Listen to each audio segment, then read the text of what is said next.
welcome to the Pop Culture Podcast, your weekly dose of all things pop culture. I'm Nath. I'm MJ. And I wasn't stuck on pause. I just kept going. Such enthusiasm for tonight's episode. Someone's had their coffee. No coffee. Just no coffee. Just excitement for all things pop culture. Gummy bears? What's that? Gummy bears? No, nothing. Just enthusiasm. Just excited. Okay. Just excited. Whatever it is, we'll take it. Like Big Kev, I'm excited. So. Oh, wow.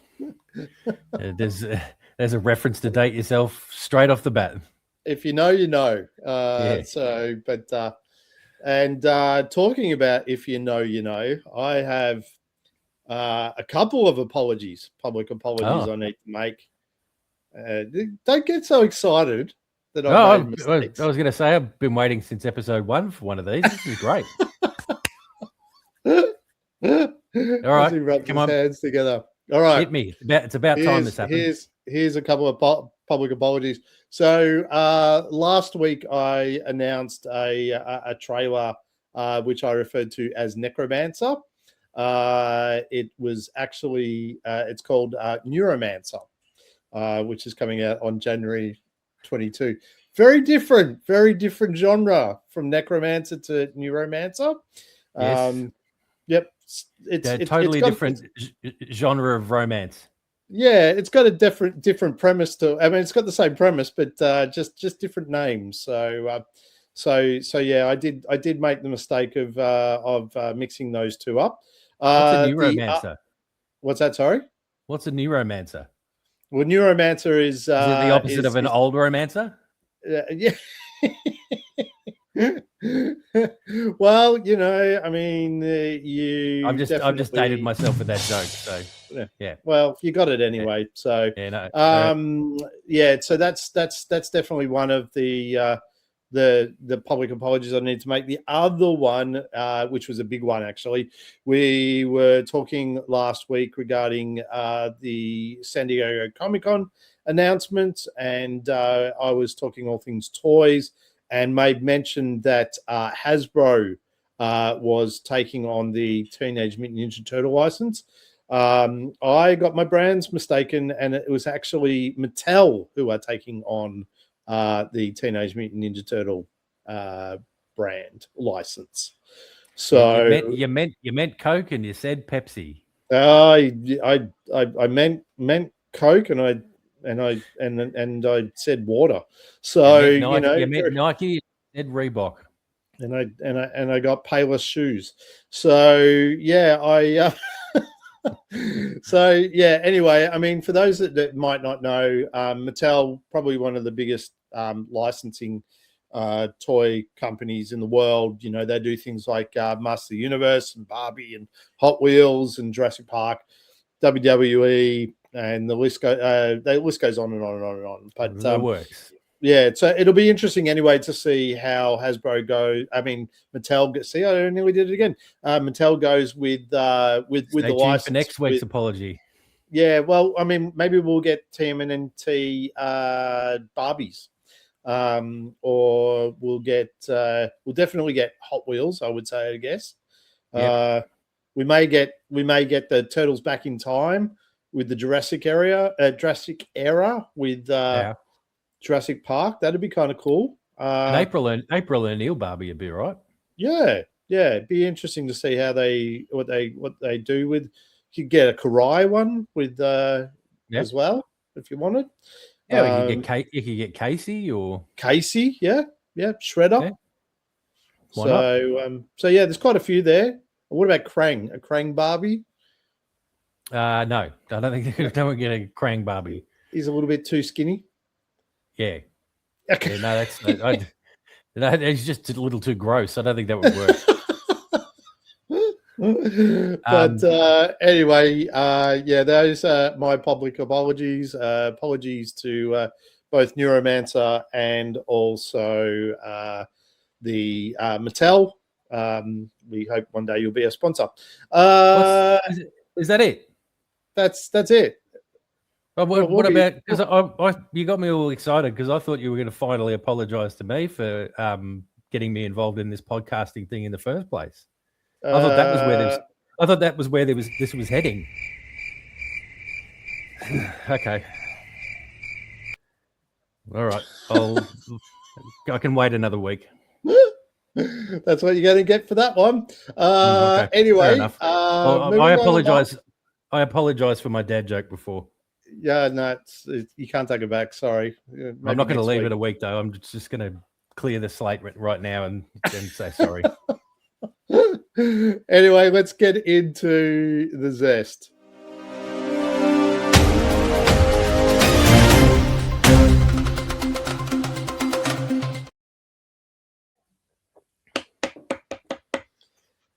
Oh, yeah, well done. Again. Yes. Yeah. Good job.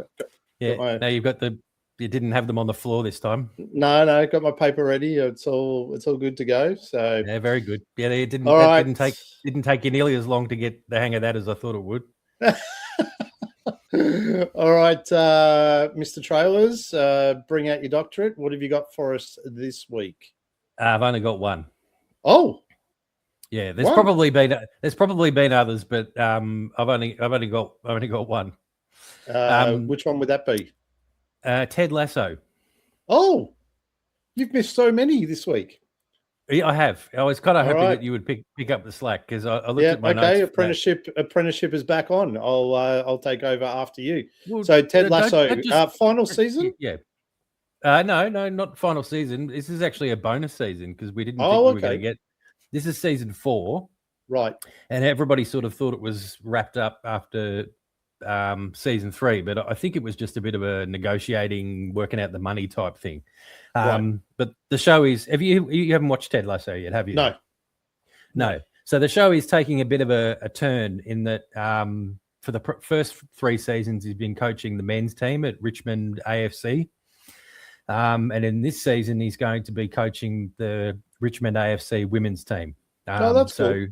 Yeah, so it's introducing a whole new bunch of characters, and I'm really excited for it. So it was nice to see that trailer, and more than anything, nice to get a date for when we get the first episode, which is coming up really soon. So. That was the only one I had written down. I've been a bit neglectful of my notes this week, but I offer no excuse. That's all right. I'll take the apprenticeship and run with it. On with the show, Mrs. Trailers. Gee whiz. Jumanji Open World. You might have seen that as one of the previews when you went and saw a certain large film that's done a lot of money. That was released this week and coincided with Spider-Man Brand New Day. I did see the Jumanji trailer, yes, and that looks great. Looks a lot of fun. I like where they're going with it. Again, interesting spin from the last 2 films. I don't know how much longer they can go with the same characters doing the same thing. I get the feeling this is the last one. Like this is the end of the trilogy. Yeah, I mean, I wouldn't be surprised if the Jumanji brand comes back in a few years or something. But I get the impression that this is sort of the last run around for these characters and these actors. Well, we've got The Rock. Who's in it? The Rock. We've got Karen Gillan, Kevin Hart. Kevin Hart and Jack Black. Jack Black. Yeah, and then a bunch of very fun supporting characters as well. Yeah, one of the Jonas Brothers. Yeah, I don't know whether I haven't seen him in the trailer for this one. I think I haven't seen him in the trailer, but I'm sure he'll be there. He'll have to be there. Well, they've been busy haven't they been busy making new music, the Jonas Brothers? I don't know. I don't follow the Jonas Brothers, so I don't know. Oh, okay. All right. I don't know. You just struck me as someone who would be up to it with all the Jonas Brothers. You think I'm a Jonas Brothers fan, do you? Well, look, if it walks like a Jonas fan and talks like a Jonas fan, usually it's a Jonas fan. But I'll wear my Joe Jonas T-shirt next week. Yes, please. Okay, no problems. Challenge accepted. Yeah. It does. the other, No, it does. Jumanji. It does look fun. It Yep. looks silly as you would expect. There's a slim chance that I might go and see it in the cinema. I went and saw the last one. Okay. That was sort of more out of nostalgia because I think we went and saw the first one with my boys when they were a bit younger. Yeah. And then I think it was just me and producer Kim that went and saw the last one. Right. But yeah, no, there's a chance I might see it, but I might also wait for streaming for this one. They're definitely a good fun switch your brain off watch, but yeah, I'm not sure that I'll make it to the cinema for that one. Anything with Jack Black in it, I'll watch. So I like the whole cast. Like, I do like the whole cast. Kevin Hart's very funny. Dwayne Johnson, I think, is always great. I think I've been watching Karen Gillan since Doctor Who days, and I think she's a very talented and funny person. So yeah, at some stage I'll see it, but yeah, I'm just not sure whether I'll get to the cinema. Yep, no, totally understand that one. Another one that came out was, what's that? What other trailers have we had, Mrs. Trailers? Oh, well, yes. Star Wars, The Ninth Jedi. We got a full trailer for and what to expect for the new series. I think I didn't write this one down because I am in. Like, I didn't need to see it. Right. So I think I've seen some of the clips and stuff, but I don't think I knew there was a trailer because I don't need it. Yeah, it's a full trailer, and it just it really is an exciting event for Star Wars.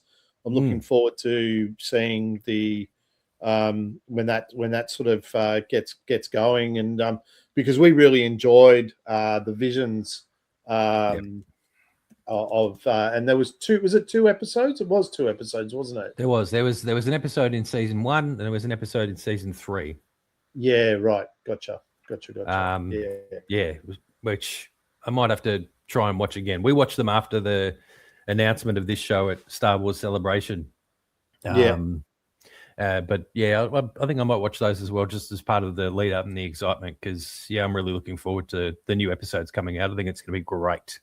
Well, you don't have long, because when this comes out tomorrow or Wednesday, it's the same day, so it'll be out on Wednesday. So this month we're only a few days into this month, and it's already getting away from me. Yeah, it's jammed. So there's a lot happening. So there's a lot to talk about, which is great. The only other trailer that I had on my list, and it was also featured as part of the Spider-Man Brand New Day, which was the Thomas Crown Affair with Michael B. Jordan. Yes, yeah, good point. It's a really good trailer. Yeah, it's I mean, he's writing, directing, and starring in this one, so a bit like he did with Creed. And he's kind of like a triple threat, isn't he, now when it comes to film? Yeah, well, I mean, if you've got the energy, then good luck to you. But he certainly seems to have the not just the energy, but the enthusiasm and the passion to do all those things. So I think it's great. Yeah, and the Thomas Crown Affair, I mean, this is not a new property by any stretch of the imagination. This has been done, I think it was 1968. And 1999 it was. Who was in the 68 one? The 68 one was good old Steve McQueen. So of course, yeah. And then in 99 it was Pierce Brosnan. Yeah, it was Faye Dunaway and Steve McQueen, and then it was Pierce Brosnan and I'm trying to remember her name. What was her name again? Google faster, damn it. Renee Russo was her name. That's what it was. Yes. Renee Russo. I could see her, and I knew that she was in Lethal Weapon. I just couldn't remember her name. But she's great. So that was Renee Russo and Pierce Brosnan, and then prior to that was Faye Dunaway and Steve McQueen. So so again, this looks like it's a bit of a different retelling of the story. But I don't remember. I know I think I've seen the Pierce Brosnan version. I don't think I've seen the Steve McQueen one, but I don't remember enough about it. I know that they seem to have nailed the aesthetic of it. Like it looks like you would expect the Thomas Crown Affair to look. But and I'm really excited for Michael B. Jordan for this one. I hope it goes really well, and I hope it's received really well because he's certainly on a hot streak, that's for sure, after winning his Oscar. Yeah, totally agree. So yeah, I'm looking forward to seeing what this one looks like too. I mean, anything with a heist, I'm there. Like all you have to do is say heist, and it could be about circus midgets stealing an elephant, and I'd be there. I was going to say, you do like a heist or a scam, don't you, Nath? What are you implying? I'm not implying anything. Oh, okay, sure you are. Okay, I'm just saying I've noticed this in your. We've known each other for a long time, and I've noticed that you do like a bit of a cheeky scam. I do like a cheeky scam. Yep, yeah. It's some of my favorite films that are a cheeky heist. So on that note, welcome to the Pulp Culture Podcast. Yeah. Hope you're having a good time. Thank you for tuning in. And you can check out my other podcast, Heists a Go-Go. Where I review a heist film every week. I thought that was your business. It's a front. But anyway, moving on, let's get into a little bit of news. We've got some real Marvel seems to have taken over this week with more news. Probably the biggest news that I probably I'm going to mention is Michelle. Is it Mahershala Ali? Mahershala Ali, yep. Yeah, confirms that he's no longer Blade. Now, we talked about this quite a number of episodes ago, and you were sort of holding hope, and I said, nope, it's done. He's definitely not. It's past its use by date. And sure enough, he has confirmed that is 100% correct. And which is really disappointing. It's also disappointing that Marvel strung him along for such a long time. He has come out and he is a little bit negative about the whole process, and saying that he did turn down other roles on specifically so that he could take on the role of Blade. What the fallout of that will be really, really interesting, because there's been some talk of some legal issues there with loss of income. But, look, that's between them. But it's just disappointing for us as fans that we're not going to get a Blade with him in it. I don't necessarily think that's, now that Ghost Rider's been announced, I think we're still going to get Blade, but I just think that it's going to be recast. And maybe we get Blade inside of Ghost Rider. And that's the launch, right? For Midnight Suns. I think that's a real shame. Mahershala Ali seems, he's a great actor. He seems like a great guy too. So I'm disappointed that he's disappointed. And I would have loved to have seen him as Blade. I don't think there's anyone that would suggest that he wouldn't have been a fantastic Blade. And I'm just interested to see now who, down the track, because they will recast Blade. Like, we will get Blade in the MCU. As you say, sure.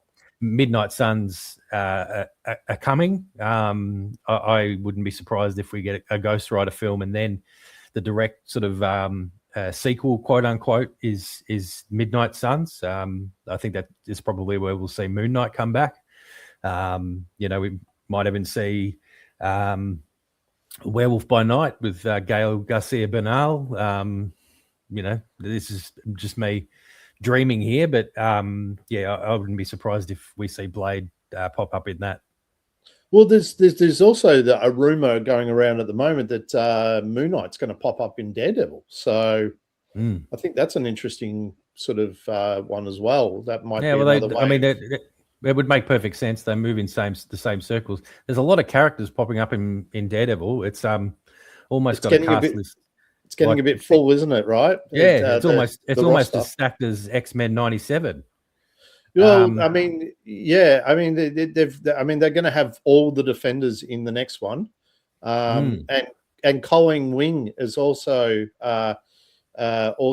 sort of rumored to be in the next Daredevil as well. So I would love that. That would be wonderful news. Yeah, I think it'll be great. They really are. Daredevil's taking it up a notch every season, I think. So yeah, we're getting Elektra back as well. So yes, we are. Yep. Yeah.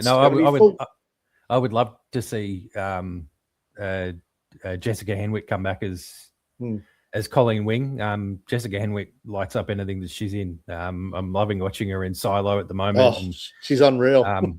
Yeah. No, she's such a great actress. Yeah, just amazing. So I'm excited at the prospect of her coming back, and I know that our boy Benji Bajorek will be happy as well. He's a big Colleen Wing fan.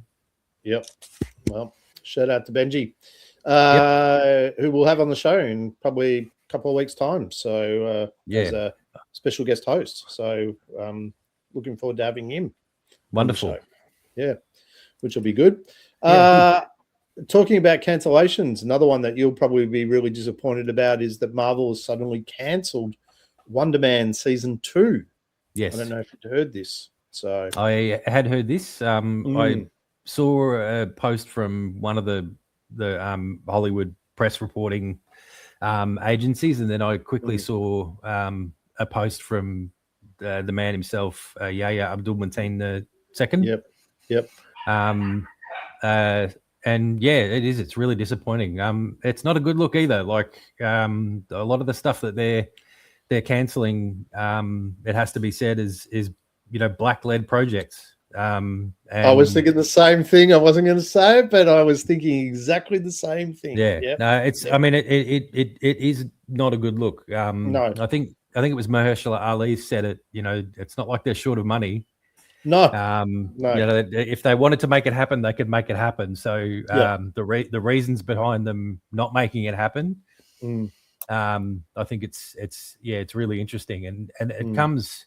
I mean, there's talk of other black characters in Marvel being sort of disappeared as well. Photon from from the Marvels, who was also in WandaVision. People are asking what's happened to her, and I think that's a reasonable question. We haven't seen her in any of the publicity for the next movie yet. Doesn't mean she won't be in it, but she's a character that they sort of built up, and now she's where is she? And pretty much since the Marvels, she's kind of just disappeared, didn't she? So, and it's a real shame. I mean, I like a lot of people would love to see them continue to elevate these characters and continue to push the diversity of actors in ethnicity and gender and every aspect of life in these things. But it's a real shame. But I'm disappointed we won't see more of Wonder Man in Wonder Man Season 2, but I am hopeful that we're going to get to see him in another project down the way. I wonder whether maybe the reason they've cancelled this is because they found a better spot for him, perhaps in Avengers Secret Wars or whatever it is. Or maybe even in Doomsday, maybe he's going to pop up in Doomsday and that doesn't click with what they had planned for Season 2. I don't know, but I just definitely hope we see more of Yahya because he's a great actor, great bloke, and a great addition to the MCU. What other news have you got on your list? I haven't got a whole lot of other news. The other news I wrote down was just I'm really excited for like the next couple of weeks in terms of particularly in television. Like we've touched on a bit of it so far, but I just wanted to briefly give a nod to some of the shows that we've got coming up because a large part of what we talk about on here is us getting excited about the things that we've been reading and watching, and the next couple of weeks are quite huge. I hadn't realized till I started making notes for this that We've had 2 new episodes of Futurama drop on Disney Plus. Have you watched those yet? I haven't, no. But Okay. I as I said, I noticed that they were there today, Yep. so that has just begun the excitement. As you said, we've got Ted Lasso returning on a weekly basis as of probably tomorrow. Star Wars Visions, The Ninth Jedi, all episodes drop, I think, tomorrow.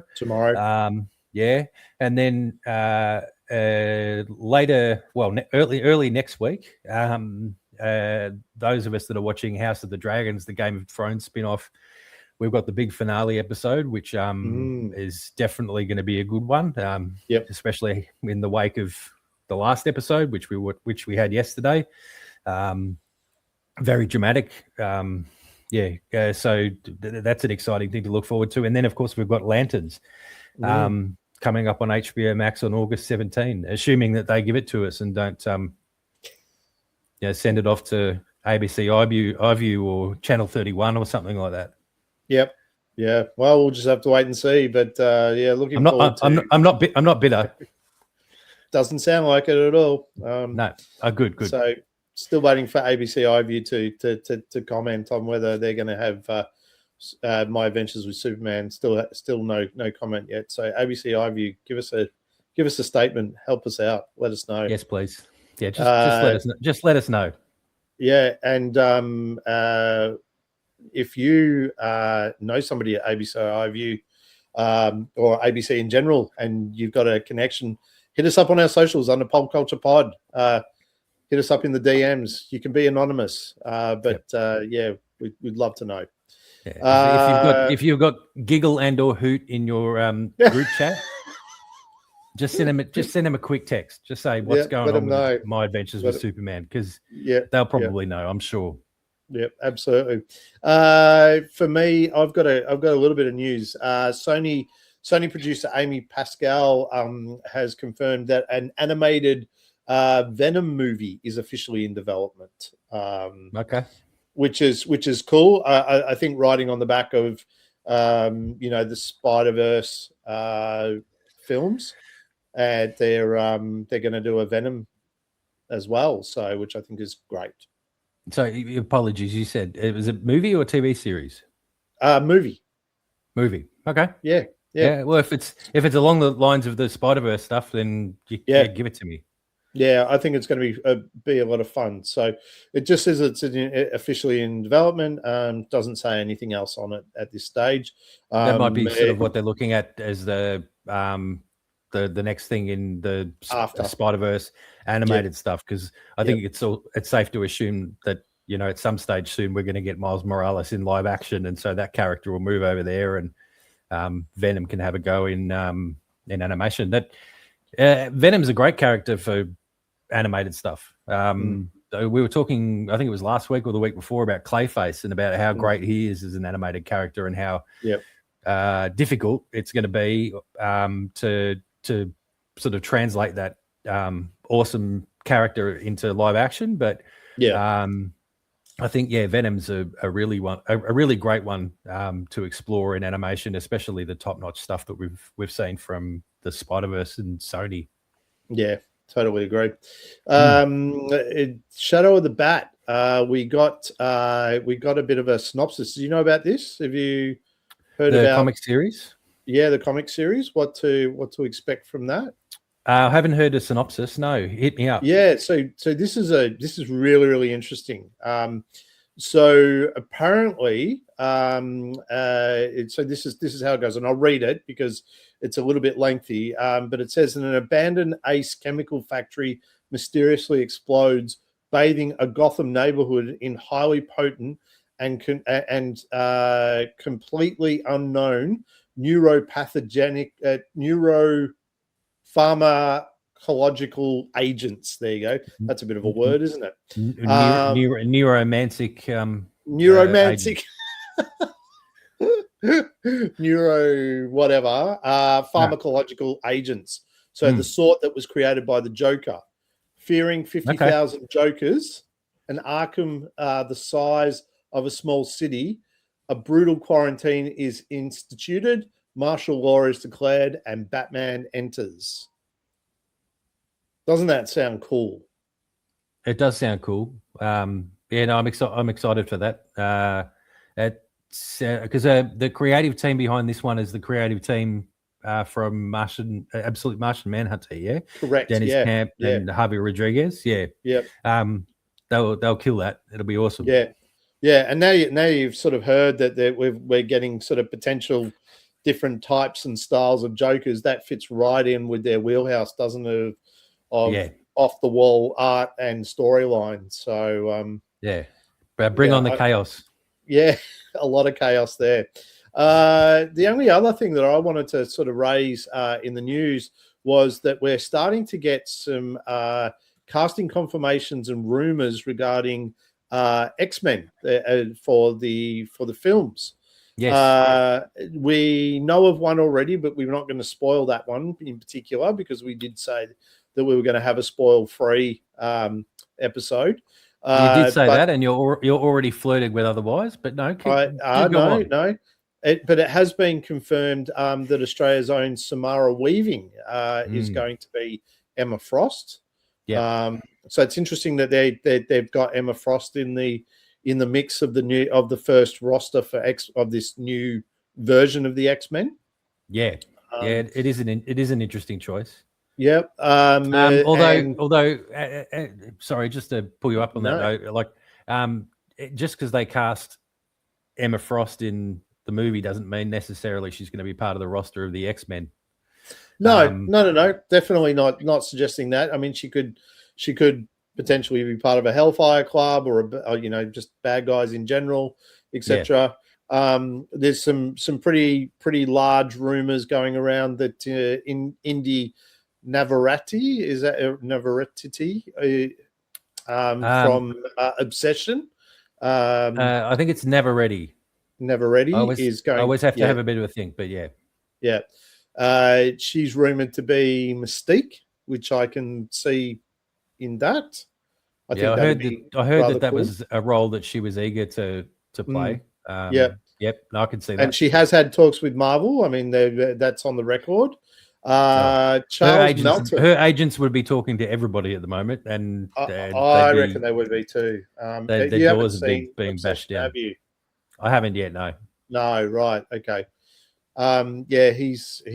She's really great in that. You would recognize this name, Charles Melton, who was in Riverdale. He is rumored for Beast.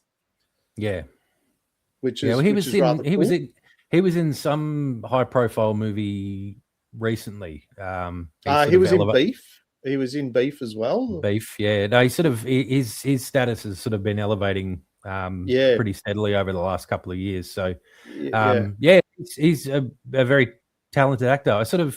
I don't necessarily see him as Hank McCoy, but like I said, I trust that his level of talent. So if that's what he ends up being, then I'm sure he'll kill it. So yeah, absolutely. We've got Kaylee Spaney, I think, as Rogue from Alien Romulus. And she was fantastic in that.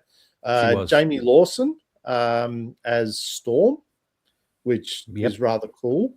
What's Jamie Lawson from? Jamie Lawson, while we're googling that,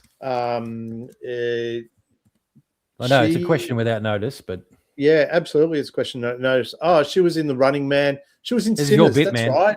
She was in Sinners. Jamie Lawson. Yeah, Jamie Lawson. Who was she in Sinners? Yeah, great question. I can't remember. She was also in the Batman as well. Yeah, I reckon maybe she was the singer in Sinners. Yes, correct. And she was the mayor. She was the mayor in the Batman. Yes, yeah, that's right. Yep. Okay, nice. What a great collection of talent they're assembling. Yep.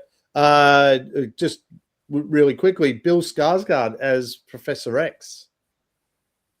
Yes, I did hear that one as well. Again, a level of acting talent with no roof, he could do anything. So, yeah.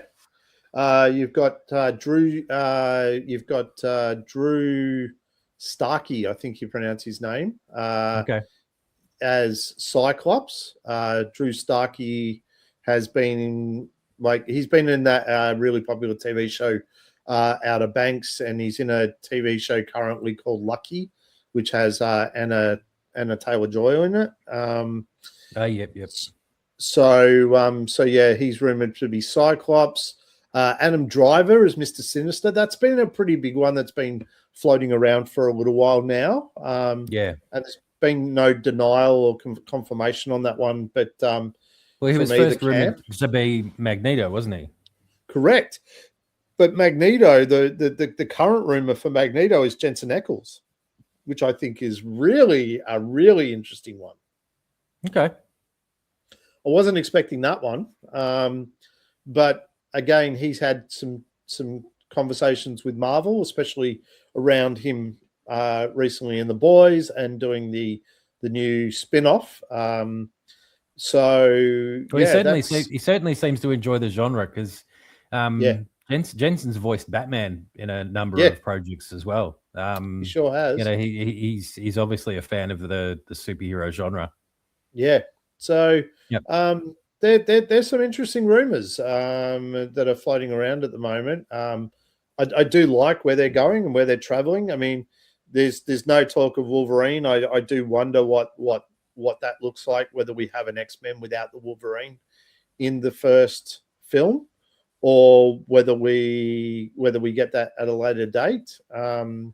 I kind of hope that they leave Wolverine on the table for a little bit, to be honest. I agree. I agree. Like, I mean, we know that the X-Men can work without him. Yeah. We know anything's better than with Wolverine. Like, you know, if you want to improve something, add Wolverine. He's like the cheese of the MCU. I'm hoping that there's some truth behind these casting rumors. I'm hoping it's just not all fan cast, because particularly Samara Weaving. Like, I've seen. Well, that's 100%. That's 100% confirmed. That's confirmed. Yeah, I keep saying the word confirmed.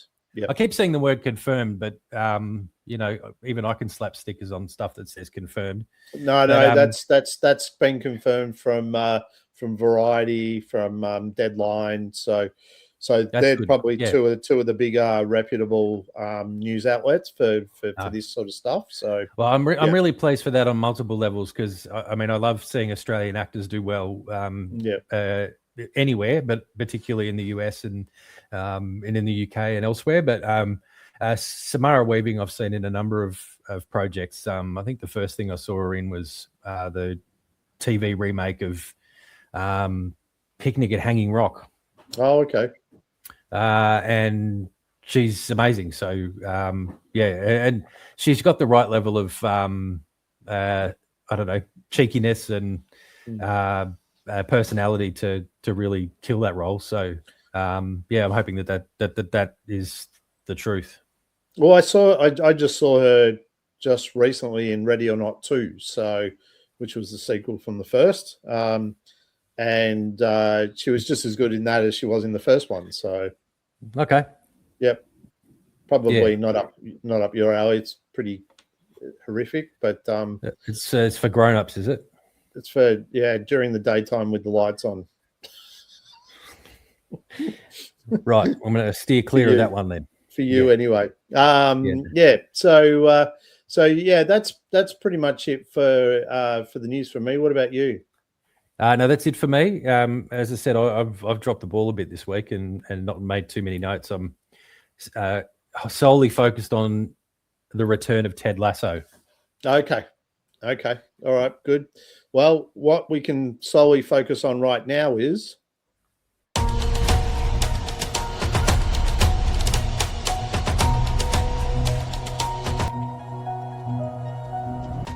didn't give me any option there, did you? You just welcome back to the Weird Files, everyone. Boom. We did, just uppercut from out of nowhere. And Danhausen clothesline from off the ropes. Oh, shout out to Danhausen for his win too, by the way.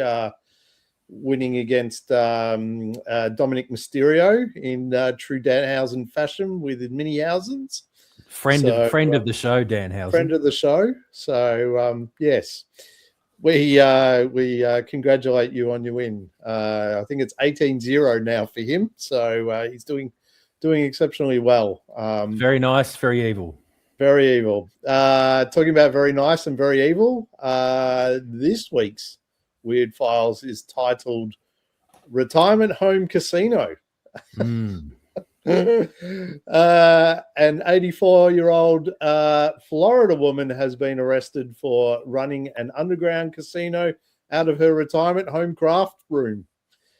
Residents thought that the weekly knitting circle at Sunny Palms Retirement Village was exactly what it sounded like until deputies say that they discovered it had secretly become one of the most profitable underground casinos in the county. According to investigators, the 84-year-old had spent nearly 3 years transforming the retirement home's craft room into a fully functional gambling operation every Tuesday afternoon. Police say that bingo cards were merely a cover. Behind folding tables decorated with yarn, baskets, and fully finished quilts, players allegedly rotated between blackjack, poker, roulette, and a highly competitive game called High Stakes Canasta. Authorities say that the buy-in started at $20, but after often climbed into thousands before dinner. Detectives allege that the woman employed volunteer lookouts stationed near the elevators who would shout arts and crafts whenever staff members approached, giving everyone enough time to hide poker chips inside knitting bags. Officers executed a search warrant, reportedly recovering over $18,000 in cash, handwritten betting ledgers disguised as crochet patterns, custom casino chips labeled Grandma's House, and what deputies described as the most organized retirement gambling operation we've ever seen. Residents told police that the woman banned anyone who complained from entering the weekly pie raffle, a punishment many feared more than losing money. When deputies asked why she ran the casino, the woman reportedly shrugged and replied, "Bingo is for amateurs." As she was escorted out, several residents allegedly stood and applauded, demanding the sheriff to bring back Tuesday night poker. There you go. Good on her. I have two questions or observations. Sure. One, how big are counties in Florida? That's a great question. It must be big, right? Because like if we equate it to like our local situation, like if it's like a council area, like how many illegal underground gambling operations do you think you would have in your local council area? It's about 2,000 square kilometers. It's massive. Oh, okay, it's huge. All right, no worries. Because they said it was one of the most profitable ones in the county, and I'm like, how many underground casinos have you got running in your county? Between 8,000 and 2 million residents will reside in a county. So there you go. So presumably, it's a fairly big county. No, fair enough. Yeah. All right. My second question is, these weird file stories, like they've sort of they're skewing now. You're just listing crimes. Like, even the one that I did a few weeks ago, like it was just some dude committing crimes. We're gonna have to start. I think we have to call it the scam files. Oh, okay. You like that? Yeah. See, I thought you like, because you do like a cheeky scam, don't you, Nath? Well, tell us what do you think, listeners? Do you or watchers? Tell us what you think. Should we change the name from the weird files to the scam files? Hit us up on the socials. What we'll do, we'll rename it and we'll call it Nath Stones, and then we'll get your tax file number and we'll put your tax file number in it. I will say Nath Stones tax file numbers scam files. It'll be called the Nath Stones affair instead of the Thomas Crown affair. Yeah, what could go wrong? Yeah, nothing and absolutely everything. But that's it for the weird files. Maybe we'll put a poll up and we'll see what your thoughts are on our Instagram page. See if you want us to change it, and you can let us know. Otherwise, that's not a bad one. But good on her. Good on her. 84, and she's running an illegal casino. That's amazing. No, it's flying in the face of what the craft group is meant to be. That's my main beef. It's supposed to be about the art. Oh, okay, sure, gotcha. Well, we're going to go to a quick commercial break, and we'll be back right after that. Next Saturday morning on Fox Kids, the all-new mutant matchup continues. The X-Men join forces with Spider-Man to take on a powerful new villain. I'm impressed. I'm not here to impress you. Can this tag team prevail against impossible odds? I'm gonna find out for myself. Watch an exciting all-new Spider-Man next Saturday morning on Fox Kids. There you go. How's that? Are you excited? I want to watch that episode. Well, you can if you go to Disney Plus, you can watch that episode. Have you figured out which season and which episode it is? Definitely not, but I can come back to you. I'll get my people to talk to your people about it offline. All right, because I would love that. Would be the perfect come down from recording this episode is watching that episode of Spider-Man. That looks great. All right, sounds good. Why don't we get in to the aisle?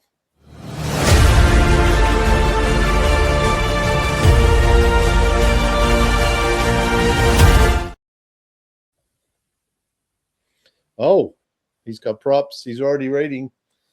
Oh, sorry. He's already going. Good to go. I was reading in the aisle.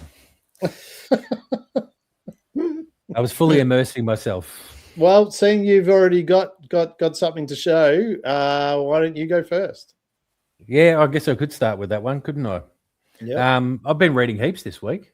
Yeah, I know, and you've got some Australian independent talent in there as well, which is great. I do. I've ended up with a couple of local books to look at this week, and I've got a local book too. So it's a local book fest for us this week. Yes, I'm very excited to see yours. Yeah, the pictures you posted on socials look amazing. Yes. Well, you go first. Let's go. All right. Well, I mean, because I just had, I teased it a second ago. I'll just talk about this one because I read this milestone issue, Action Comics number 1100. Yeah, it's I mean, there's nothing particularly groundbreaking about the issue itself, other than the fact that, spoiler alert, it does sort of feature the return of Superman from a month or two off. He, in the stories, disappeared in the wake of the DC KO event, and we've been spending a bit of time with the various Superboys in the Superman books recently. But as the cover suggests, the big dog is back. Yeah.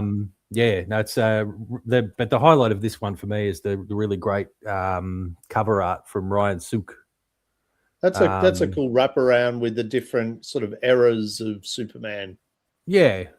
I thought it was brilliant, but the story was really good too.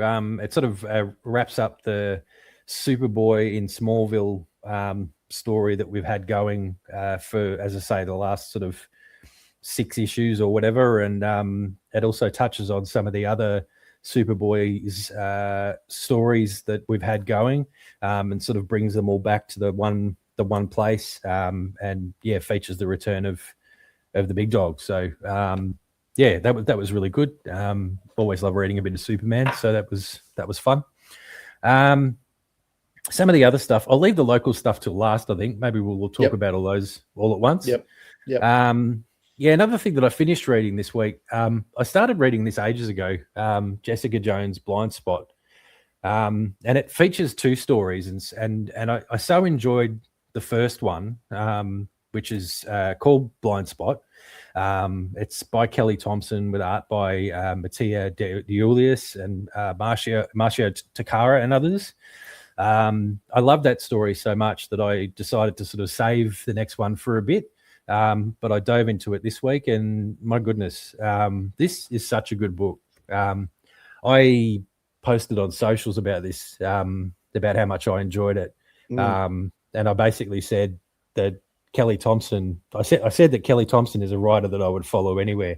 Between this and Absolute Wonder Woman, and a lot of the other stuff that she's written as well, we in this house have just become such a big fan of hers, and this is easily one of the best things I've ever read. Wow. It's just such a great, dramatic, heartfelt, heart-wrenching story, but it's really funny. It's a great use of not just the main characters in Jessica and Luke Cage, but some of the supporting characters that she brings into. I won't spoil it because I'm going to encourage everybody to go and read it. But basic premise of the well, the basic premise of the first. I mean, the two stories are linked, like they do follow on from one another. The first one is a bit of a murder mystery that involves Jessica's main villain, I guess, Kilgrave, aka the Purple Man, and it's kind of a murder mystery that she's trying to solve. But obviously, with the things that Kilgrave has done to Jessica in the past, it's that a case involving him is never going to be easy for her. It activates a lot of her traumas. And then the second one is just an amazing story about again sort of Kilgrave rearing his ugly head in the affairs of her direct family, and it just strikes at the heart of that family unit of Jessica and Luke and their daughter. And as I said, it's heart-wrenching, but it's just so good. And yeah, it's something that I really encourage everybody to read, because it's really as good as comics get. I loved it. Awesome. Yeah. Great review. What about you? What else have you been reading? Yeah, so for me, there's been I've been catching up on a couple of books, but really for me this week, I think what I really wanted to talk about is this bad boy here. Nice. Amazing fill cover. the whole screen full of this beautiful goodness that is Levi Kleeman's Death Roll Volume 1. Look at that chunky boy. Look how big that book is. That's amazing. For, I think it was about $30 Australian. I'm just going to really show you value. a couple of pages here, just so you can, for our watchers, so they can see here. It looks fantastic. Yeah. So, all right, here you go. There's another one. There's a bit of a hospital scene here. And the opening page. That's our opening page. It's wild. Absolutely wild. Yeah, Talking about amazing. wild, the premise for this book is that it's set in a anthropomorphic, I think that's how you pronounce it, meaning that humans are substituted with animals.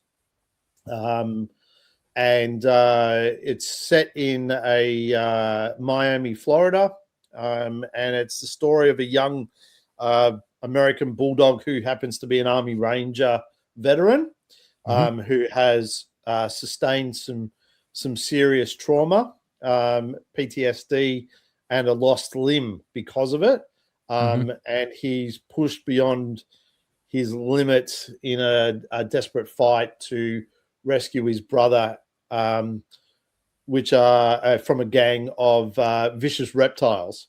So this is really cool. So we've got sort of, the good guys that are essentially animals, and the bad guys sort of sit in the wheelhouse of reptiles. And this is, like I said, I got this, I want to say Friday, so I got this like 4 or 5 days ago.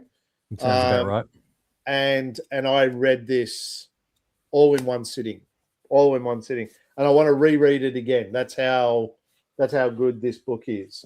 And this is Levi's first book that he's published as well, which is unbelievable for what it is. To give you an idea, if you like something like Jack Reacher, Miami Vice, Black Sad, or even Berserk, the manga, you're definitely going to love this book. And I mean, all 4 of those that I've mentioned on the show well and truly before, that they're some of my faves. And so this, when I saw that this was going to be on Kickstarter, I was one of the, and I'm not blowing my trumpet, I'm saying it because I wanted to be one of the first to back this book, and I did, because it was just super exciting. It was right up my alley. It really gives off notes of that Miami neon, sleazy, sort of exciting town to be in. We've got car chases, we've got gunfights, we've got fist fights, and having a bulldog fight a crocodile is just something that you would never imagine, but it is just super cool to witness. The colors in this are just gorgeous. They exude the sort of the emotion that you're trying to achieve from it. Levi does it all. Ben Wolf is the only other contributor to this book who does the editing. So that's the only thing that Ben does. And I mean, he's edited the book superbly. The story is great. The one thing that's really exciting about this is that there's a volume 2 on the way. He's already well and truly into volume 2. And he's not going to be slowing down. I believe that he's got quite a number of stories to tell after that as well. So if you want to grab a copy of this book, which is Death Roll, Volume 1 by Levi Kleeman, you can check him out on the socials under the Art of Levi Kleeman, and you can hit him up and get yourself a copy. So yeah, again, it's under Levi Kleeman, and I couldn't highly recommend this book enough. Yeah, I'm really pleased that you've been excited with the end result, because you as you said, you've been excited about this book for months.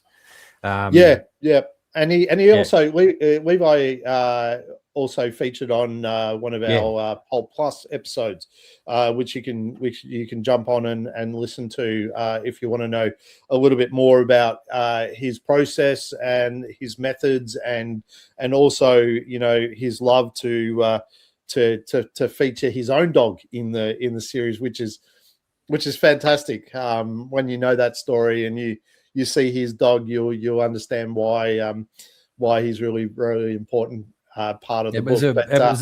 It was a really good episode of Pop Culture Plus too. It was a really great chat, and very inspiring as well. So yeah, I encourage people to go back and listen to that as well. Yeah, absolutely, and we'll link it in our show notes as well. What about you? You've got some independent books that you've been reading as well. Yeah, well, first of all, I'm hoping that we'll be able to get some copies of Death Roll in at All Star Comics at some stage, because that'd look magnificent on the shelves in the local section. Levi, there you go. You've the door is open. I'm sure. I think there's stuff happening already, but I'm just looking forward to it, because that looks like another easy one to recommend. But speaking of easy books, easy local books to recommend, and speaking of reading stuff in one sitting too, I sat down and read Manta by Jordan Allen Barr, who we featured on. We actually featured this book on our Aussie special. We did. very, very early on this year. Yeah, we did. Yeah, and I bought these when we got them restocked in the shop a few weeks ago, and finally sat down to read them. I wanted to make sure that I had time to read them. I was only going to sort of read a little bit and then, move on to something else. And I sat up and I read all of volume 1, which is, a bit of background about this book is it's a combination of zines in the Mantis series that Jordan's been doing for a few years and selling at zine fairs and stuff around Perth. And this one, volume 1, comprises issues 1 to 20. It's completely wordless. There's no words in it at all. It's all just pictures. And I have to admit, I've got a bit of a soft spot for that. Like, I've got no aversion to reading, but I really like the challenge, which makes it sound like it's hard work. It's not hard work, but I really like the challenge of piecing together what's going on in a story just from the pictures. And that's what you have to do in this one. And it's magnificent. I reckon there's a level of skill involved in that too, right? From the writer's perspective, as well as the artist's perspective on putting together a book that has no dialogue at all in it. And we've seen other sort of G.I. Joe is probably one of the first that I can think of that actually did do a silent issue, and that kind of inspired a lot of others. But you've got to be a good writer to be able to translate that to the artist, for them to be able to then put that into a visible medium. I love it because it's sort of, I mean, for me as I'm a bit of a history buff, and as a history buff, like sequential art, which is what comics are. It's what comics are. It's what television. It's what movies are.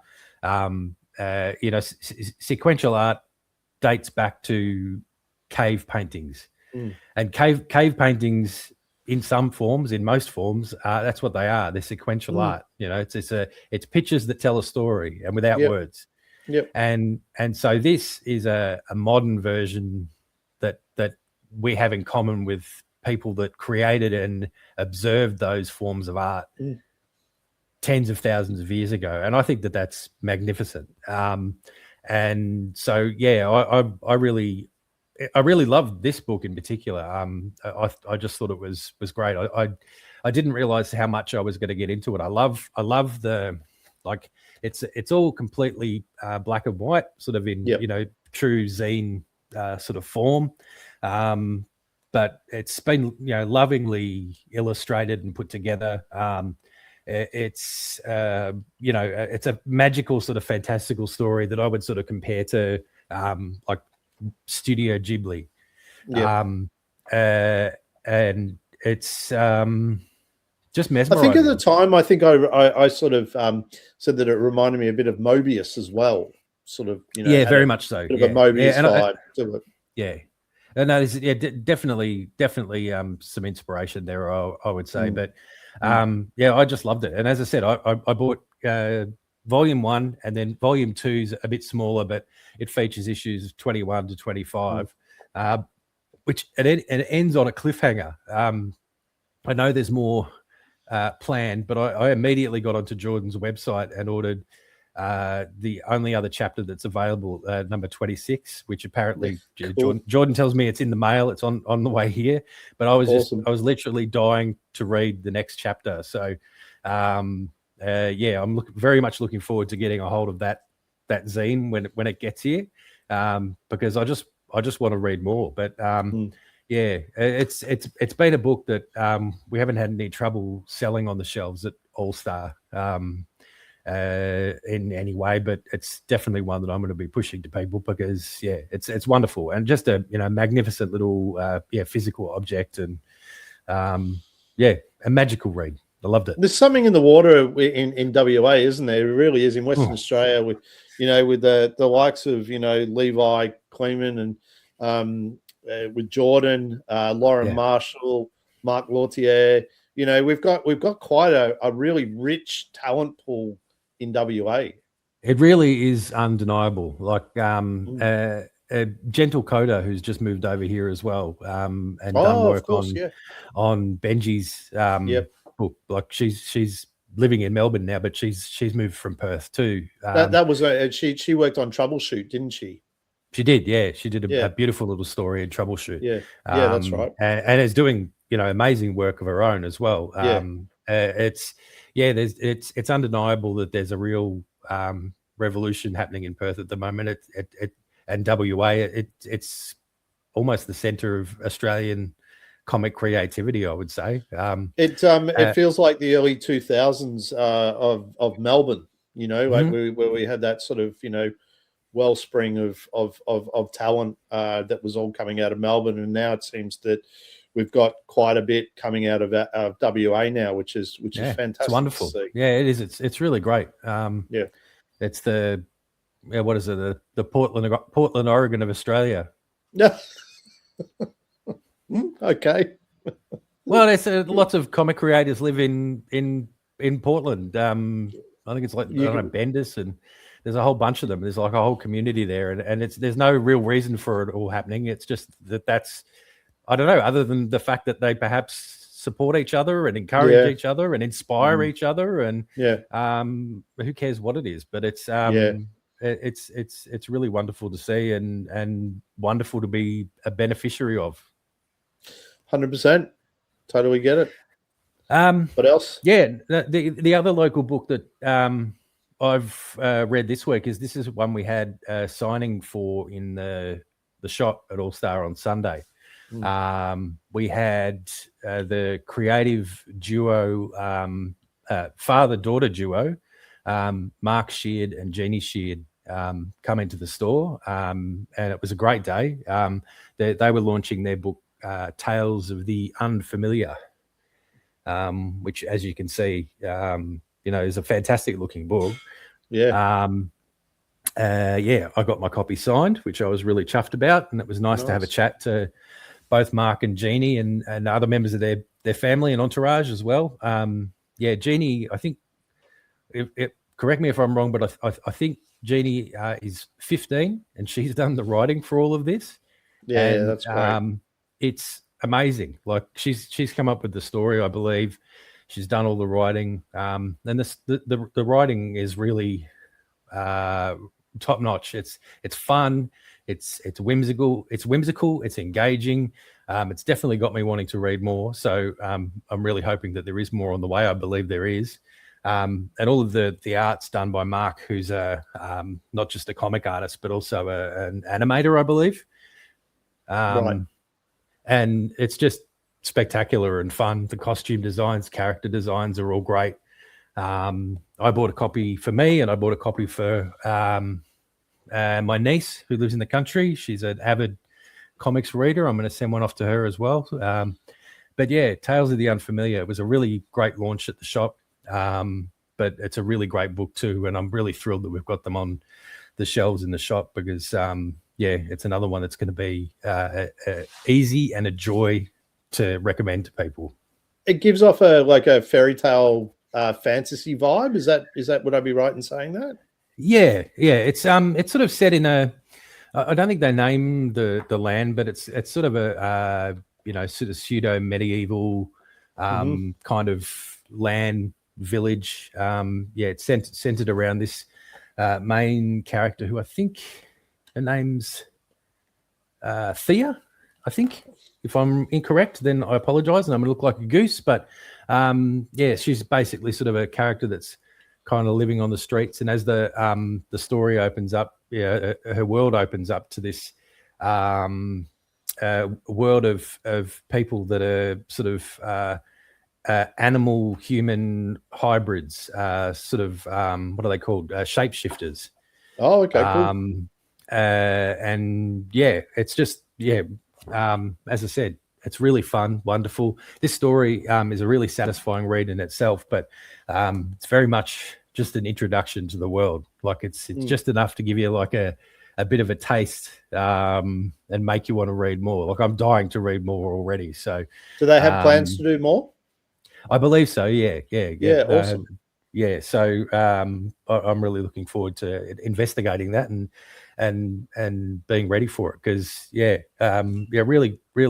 great read, and really lovely creators as well, which is always nice to see. Yeah, that's awesome. That's so good. Anything else on your list?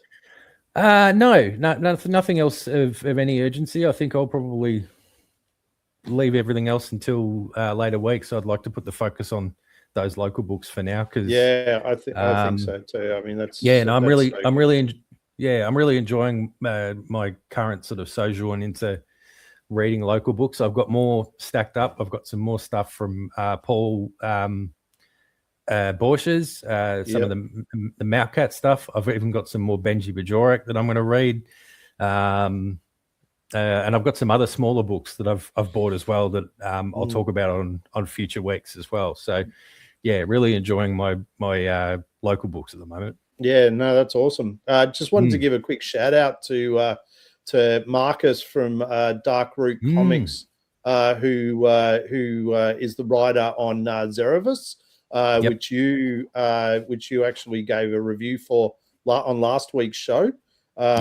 This is a new book that has just recently been released, and we sort of earmarked it. We saw it come out, and we pretty much posted straight away about it. And so Zerovus, which is issue 1, is out now, which you can get from Dark Root Comics. But he gave us a shout out for reviewing his book, and he was very kind to do that. So we just wanted to give him another shout out as well. Looking forward to seeing the next issue come out. Yeah, it was a really lovely and unnecessary response, and I was just thrilled that he was pleased with our episode, because it's a really good book, and again another one that looks really great on the shelves at All Star in the local section. So come on down. Thanks, Marcus. Yeah, well, thank you. If we don't have anything else, maybe we'll go to another commercial, and then you'll see that this commercial is rather apt to what we'll be talking about next.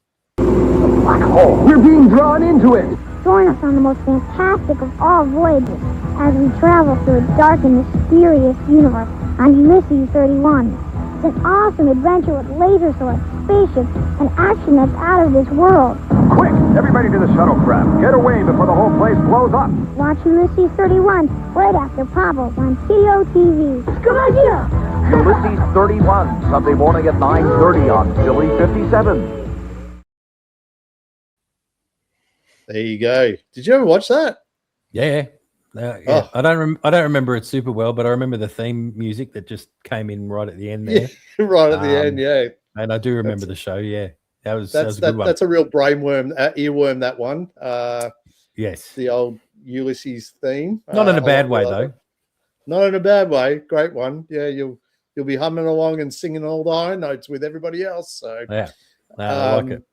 But we should. We're going to be talking about something very much related to Ulysses 31.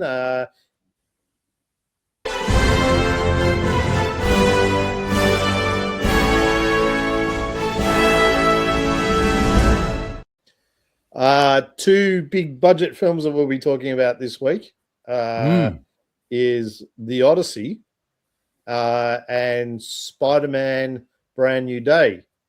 And you'll now see the link between Ulysses 31 and The Odyssey, both exactly the same theme, just different eras and different mediums. But do you want slightly different aesthetics? Yeah. Do you want to talk about The Odyssey first? Sure. Yeah, I'd forgotten we didn't talk about it last week. We had so much other stuff to talk about from Comic-Con. We had San Diego Comic-Con. I hadn't watched it yet, so we put a pin in it for this week. So you've seen it now? I have seen it now. Yes. Yep. And what did you think? It was it's a typical Christopher Nolan epic film. performances were excellent.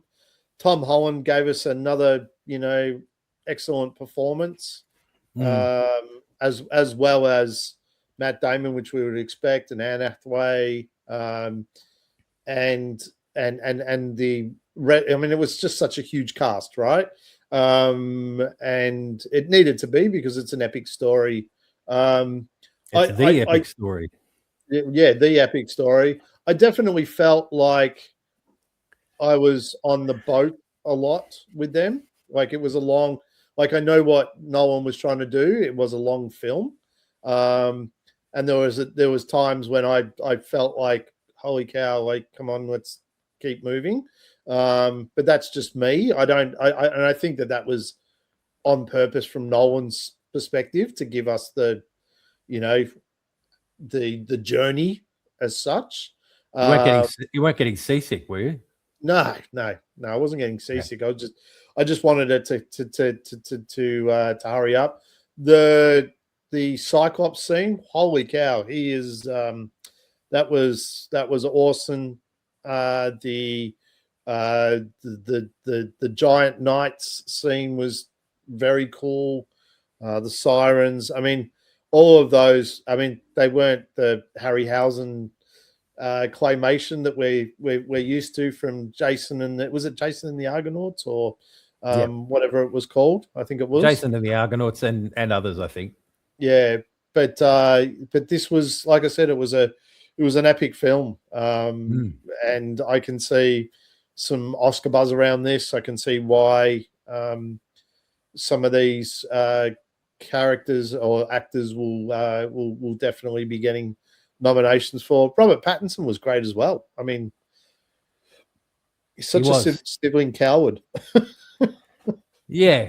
No, he's a great actor. Yeah. There's probably not too much more needed to be said about that, but he certainly plays a good villain. Like, he knows how to be unlikable, which is amazing. Because when you see him interviewed, he's such a lovely guy. But no, I thought he was really good. I'm a Matt Damon fan, so I was excited for Matt Damon to be front and center in this one. I thought it was probably some of his best work, even since Saving Private Ryan. He obviously he had a pivotal role in Saving Private Ryan. It wasn't a leading role, but I thought he was amazing as a young actor in that. And in this, I feel like he hit the same sort of level of intensity and desperation and stuff that we see in that, and other roles like The Martian and Interstellar. I thought it was amazing. He was definitely one of the standouts for me. Anne Hathaway, I thought also was amazing. I had real feelings about her character. I sort of, didn't necessarily agree with all of the things that she had done along the way, but it's a testament to how hard it is to be a woman in the world, and how hard it has always been to be a woman in the world, I guess. What's the right decision when you're in a position like that? Yeah. But I thought Zendaya was amazing. In particularly a small amount of screen time, I just thought that she was so moving and emotive. She's just amazing, even without words, Zendaya. And she's the same in the other movie we're going to talk about in a minute. I just it's her year. It's her year, right? She's just an unbelievable talent. Like, aside from the red carpet looks, where she obviously nails these iconic, outlandish, sometimes just spectacular looks. She's great on the press tour. She's just an amazing actress. I was so impressed with her. I thought Samantha Morton was amazing as Cersei.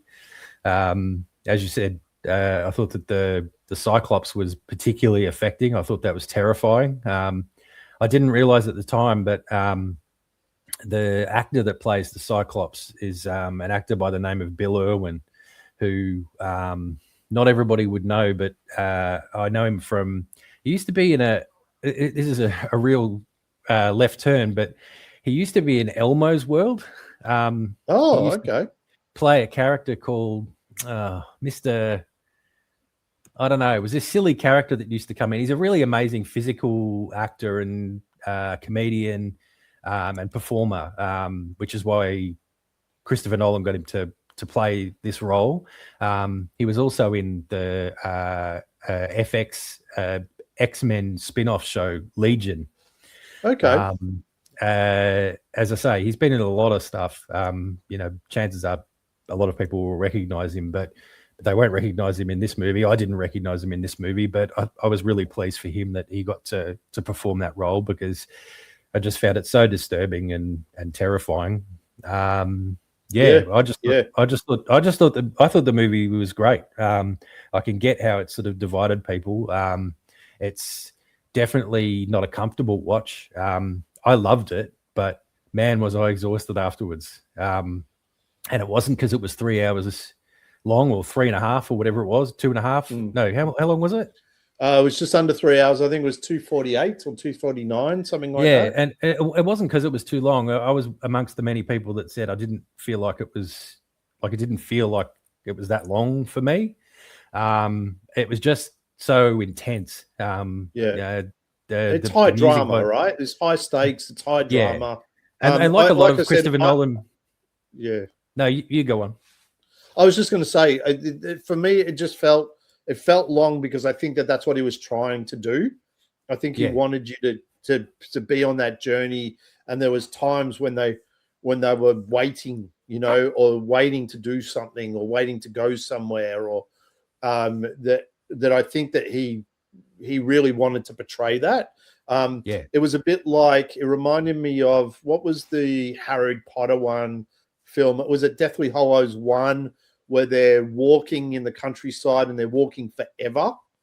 I think so, and they dragged that out immensely. There was nothing going on, but the whole purpose of that was that you could feel the trauma that they were going through to get to where they needed to get through, and why it took so long.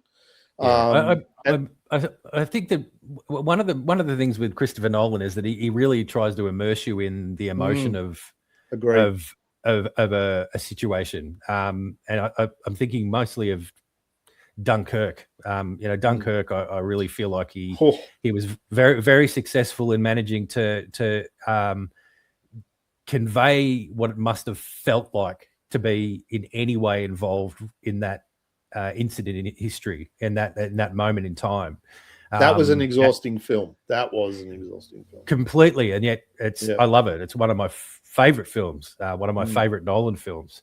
And I think that what he was trying to convey in this one was just how excruciating the journey was for Odysseus and his men.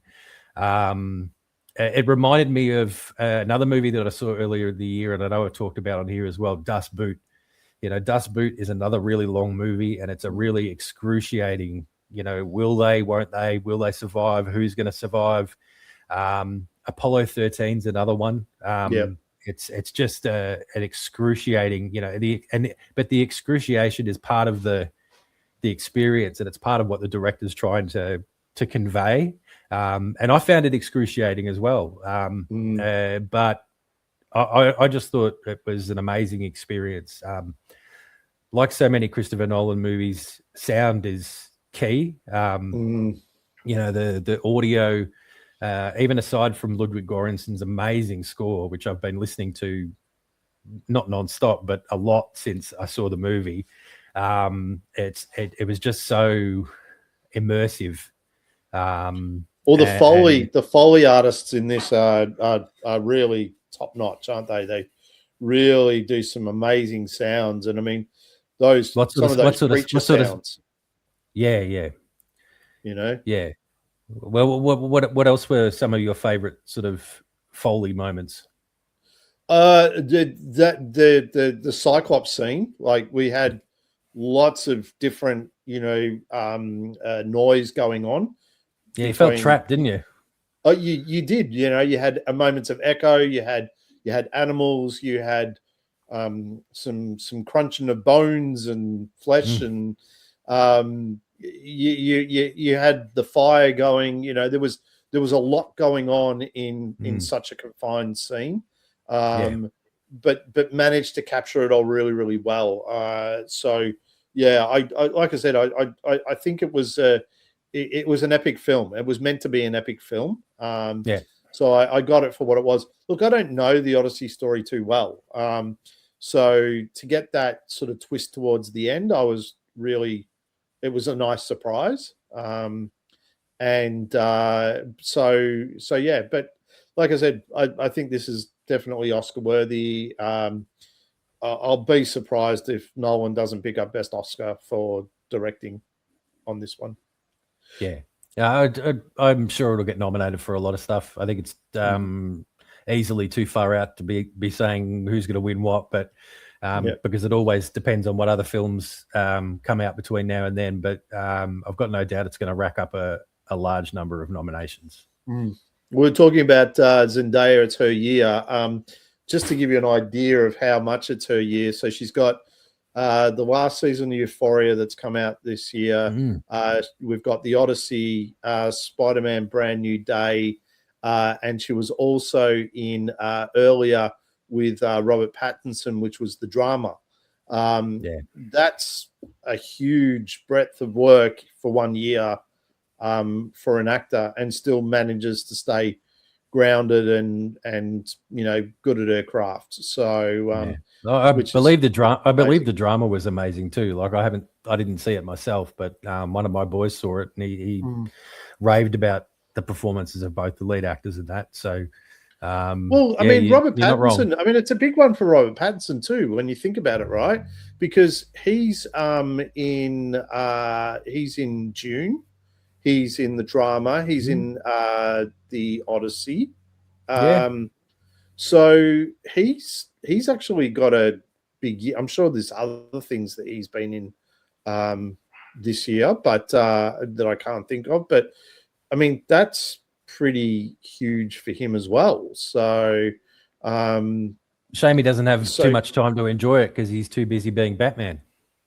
Yeah, well, I mean, he is shooting the Batman 2, isn't he, at the moment? So, which we're looking forward to, but I don't think that's coming out until 28. I think so. I think it's been pushed back again. Yeah. So it was supposed to be at the end of next year, but they've pushed it to the start of 28. So, but anyway, as disappointing as that is, we'll have lots to keep us amused in between now and then, I'm sure. And then we've got Tom Holland, who's been in quite a number of films this year as well. And the next one that we're going to be talking about, which is Spider-Man Brand New Day. I managed to see this when I was away for work up in Shepparton at a cinema that I can only say took me back to the 1990s. So original seats, carpet, ceiling had a star on it. It's been a well-preserved cinema.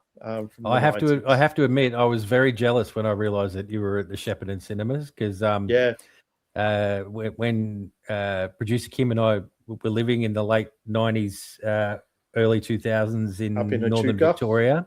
When we wanted to go to the movies, Shepparton was our go-to.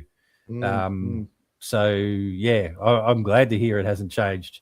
It's one of my happy places. So I hope shout out to the Village cinema staff at Shepparton Village. They were awesome from the moment we got our tickets to the moment we sat down.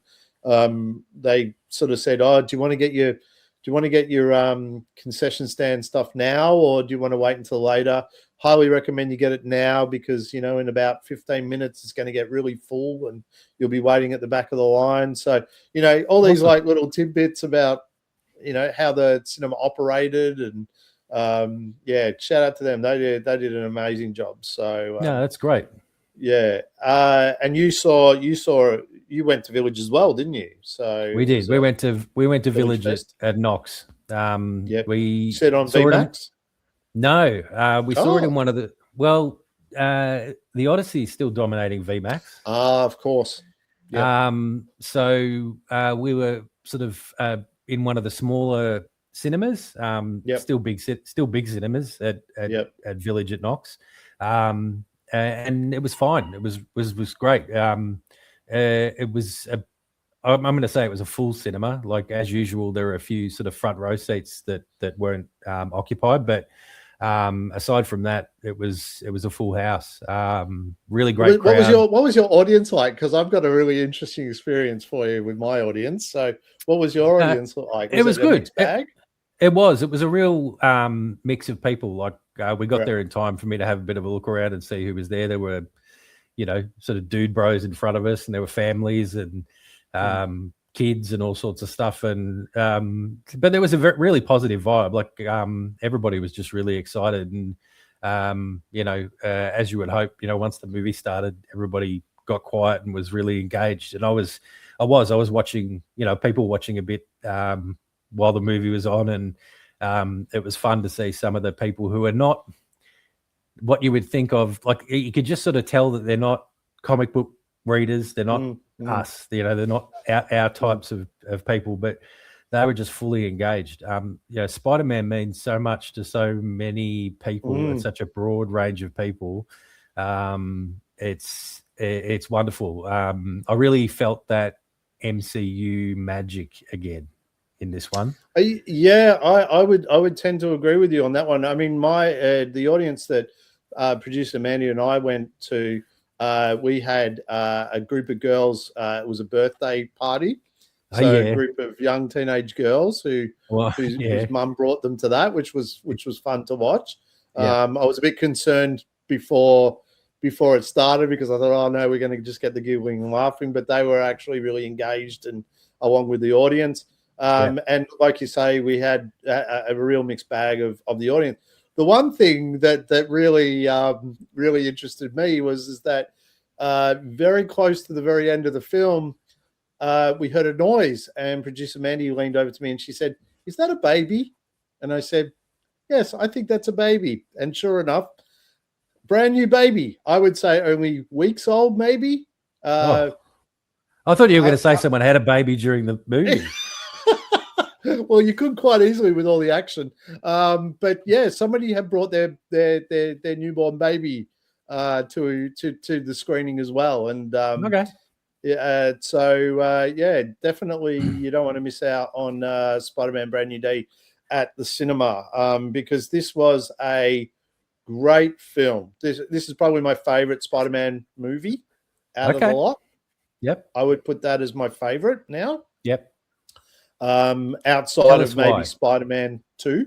Tell us why, because we've had 9 live action Spider-Man movies now, and 11 total if you include the Spider-Verse one. So why is this your favorite? What I really liked is that Spider-Man was back to basics, right? He had to work it out on his own, and he did have the support of others. I think this is probably one of the closest comic accurate productions that we've had as well, especially with the fan favor of, showing him in those specific, covers that we know are extremely popular. Love that. I think that Tom Holland's, his performance was fantastic. There's a lot of heart in this film too. Producer Mandy said to me, she said, there was a moment where I was really tearing up there, which I wouldn't normally do in an MCU film. And I must admit, I was feeling a little bit, lump in the throat in certain parts of the film as well. And I really enjoy that. I think it was just really stripped back for the relationships, which was really, really nice between like Zendaya and Peter Parker, MJ, Peter Parker, and also what's his name, Ned. Ned. their relationships. So for me, I guess it's interesting that you say that, because it in a way, even though this is the 9th Spider-Man movie and it's the 4th one in the Tom Holland series, you're right. Like it because of the nature of the story, it has gone back to a lot of those traditional comic book tropes, like his secret identity and having to keep his secret identity from everybody, and the burden of having to experience all of that alone, and I think the fact that he was wearing such a pared back suit too. I mean, you posted on our socials a clip from the 1970s TV version of Spider-Man, and I thought that was really appropriate, because there were times when I was looking at Tom Holland in this suit in this movie, and I was like, this is straight from when I was a kid. This is 1970s suit, just a little bit modernized, right? And I love the nostalgia factor of that. And so I think not just in the homages that they did with the comic covers that you mentioned, but visually, thematically, and story-wise, it really was back to traditional basics, which this many movies in is for them to be able to achieve that, through quirks of the story and the artistry of the thing is really amazing. Yeah, I like I said, I really liked the relationships in this film too. I liked Spider-Man and the Punisher's relationship. I liked Spider-Man and the Hulk and the Punisher's relationship.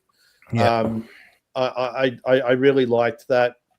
We're not going to spoil, who the villain is in this, because the villain is not who you think the villain is, and it's tricky to talk about that aspect of the film without giving it away. But at the same token, I really hope that particular character is redeemed in future projects, based on what we saw, right? But overall, I think this was a really good, fun film that's good for everybody, and like you say, it was a mixed bag audience, and Spider-Man means different things to different people, and but I think that it catered to all those differences at the same time. I think my fandom errs on the side of DC. Like I always say that I enjoy visiting the Marvel universe, but I live in the DC universe. The DC stuff is my jam, but I think that despite the fact that Batman has a mass appeal, he doesn't have a mass appeal like Spider-Man. Like he doesn't appeal to kids and I guess women and girls, and there's just something universal about his experience that speaks to people, and I think that's really wonderful. As I said, I felt like the MCU magic was back with this. I just felt the vibe, for want of a better expression, a sort of a collective positivity and desire for the ending of the film to work out okay. And I thought that was really wonderful. I really liked Marvel's sleight of hand with their trailers. I think they did a really good job of steering us in a direction which the film didn't take, especially when it came to the villains. I think they handled the roster of villains really well. And without giving anything away, and but at the same time, Marvel did a great job or Sony did a great job of editing a trailer that was very much, you're watching the left hand but not watching the right hand, and I really liked that. And that's I think that's what I've been trying to tell people when it comes to the Doomsday trailer. massive sleight of hand there. Like I guarantee it. I guarantee it. It's like it seems really strange, but it's like, Marvel trailers are not, and Star Wars trailers and even DC trailers. The trailers for this sort of stuff, if they're done right, like they're not about what's in the trailer, they're about what's not in the trailer. Well, I mean, I did predict that Matt Murdock was going to turn up, and I was incorrect in that. That's not a spoiler. He's definitely not in the film. That jail scene, though, with the hand, I've never seen some of that stunt coordination. And you know who that was Jackie Chan's stunt company who choreographed all the stunts in this film. And I can see that, knowing that now. I think that the hand versus Spidey was unreal. I think that was one of the real points of wonder for the film for me, was that we've seen Spider-Man do so many amazing things through the previous eight films and animation and other stuff. They did stuff with Spider-Man in this one that I don't think we've ever seen before. Yeah, I agree. And I think that's why their choice of director, Destin Daniel Cretton, who directed this film, I think was just a genius appointment, because we loved Shang-Chi, the film, and part of that is the dynamism of the choreography. And again, it's got the links back to the people that work with Jackie Chan. And that really benefited this one. As you said, the scenes in the prison, but not even just the scenes in the prison, some of it was like car chase stuff. And some of it was so intricate and creative, and yet the way that it was executed was very easy to interpret as well. Like it was, you could still keep up with it. And I thought that was just wonderful. That was really, for them to still be instilling freshness into a film 9 movies in, just over 20 years too. Like it's a quarter of a century, but 9 movies in 25 years is of the same character. It's a lot of movies of the same character, but for them to be able to still keep it fresh to the point where I think we're all not just looking forward to whatever the next one is, but also the one after that. Like it felt like the start of a trilogy, not the fourth chapter of this version of Spider-Man. Yeah. Well, you can see why it's made $1 billion in its first week. I mean, it's a phenomenon. It is done exceptionally well. It's done well in China and other parts of the world, and you can see why. I heard an interesting fact, and I don't know whether you noticed it with the Punisher. If you noticed him walking around with his vest, and he had the skull. He usually has the skull on his vest. In this one, he had you could sort of see the top of the skull with the eyes and the crest of the head, but underneath you couldn't really see the nose and the jawline of the Punisher symbol. It was sort of covered up with knives, right? Looked faded, right? Yeah. The purpose of that is that to get a film across the line in China, you can't have skulls in a film for specific reasons, and so they pared back the logo so that they could get it screened in China. Okay, this is a legit question. This is a total.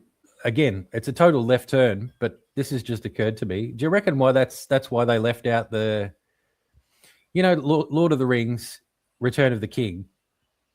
Have you seen the extended editions? Yes. Yeah. You know how there's the scene where Aragorn and Legolas and Gimli all go into the cave to recruit. Oh, and there's all the skulls. Yeah, it's like an avalanche of skulls. That's just in the extended editions. Yeah, like that scene is not in the movie. Do you reckon that's why that was left out of the? I would say so. I would say so. And now that I know that, it'll be forever in my brain, and I'll be looking out for that in other films. Have they pared it back, or in the extended scenes. Is that why it wasn't in the film? But yeah, they definitely changed a few things around so that they could get into the Chinese market, and that was probably the most obvious one that I found out about this week. But yeah, look, I think you're right. You know, there's something really special about Spider-Man. It appeals to different markets in different ways. I think this also too I think with Spider-Man, it's all about positivity. You know, there's never, you know, he goes through some pretty awful situations, but somehow seems to find the light through it all. And I think that gives, you know, even though he's bearing a lot of that on his own, he still seems to be able to radiate positivity with, you know, with others. And I think that's a really interesting message. And I think that's why it sort of appeals to a much broader audience. Because you were talking about Batman before, and it got me thinking about, you know, Batman is pretty dark. There's not a lot of light to, even when he saves the day, it's still not a bright light at the end of the tunnel. No, he's not a hopeful character. No, that's for sure. So whereas Spider-Man is. No, yeah, I think you're right. You know, Batman's, you know, Batman's more of a story about what it looks like to live with trauma, and also not have it treated. Whereas I think one of the key things about Spider-Man is just like he's always a youthful character. Like we get Spider-Man at different stages of his life, but you know, very rarely do we get interpretations of him as an older person. And I think that the hope just comes from, it's just a hope that youth brings. And I think, as I say, I think that a yearning for that is universal, no matter what stage or your situation in life is. You know, we all want to be hopeful. Yeah, I 100% agree with you.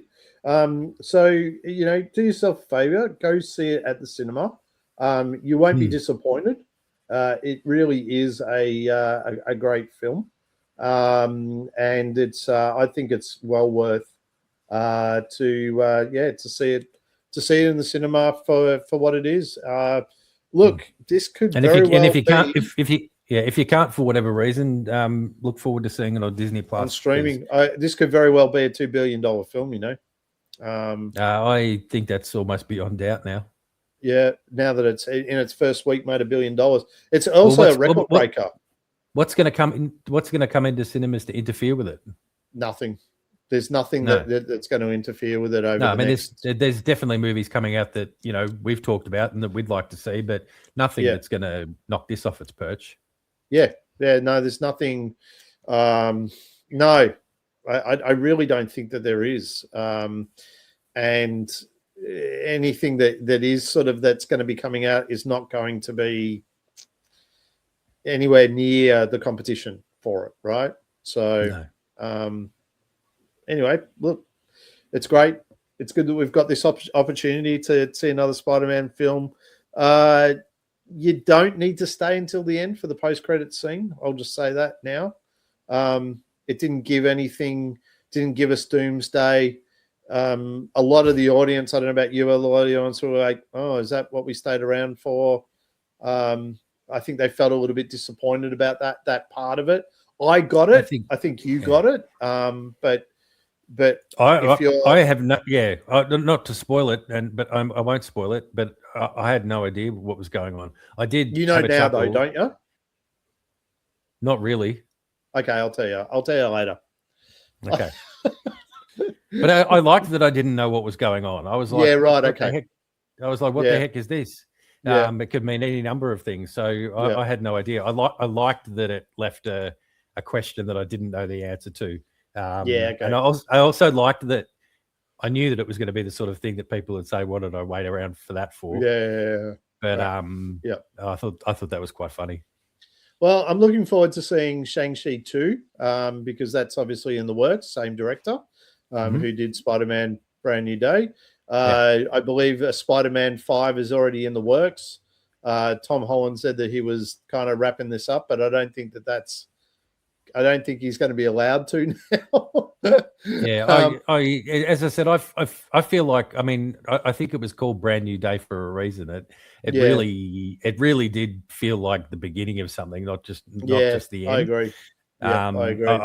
I've got no doubt we're going to see more. But Tom Holland did say, you know, during the press junket that he said that he's already sort of spoken to Kevin Feige and the Marvel team about how he would like to bring Miles Morales into the universe. So he's got a very, you know, he feels like a younger version of Robert Downey Jr., where he's got a vision of his character and what he wants to do with it. And I think that he's got enough, you know, chops behind him now to be able to sort of request some of those things.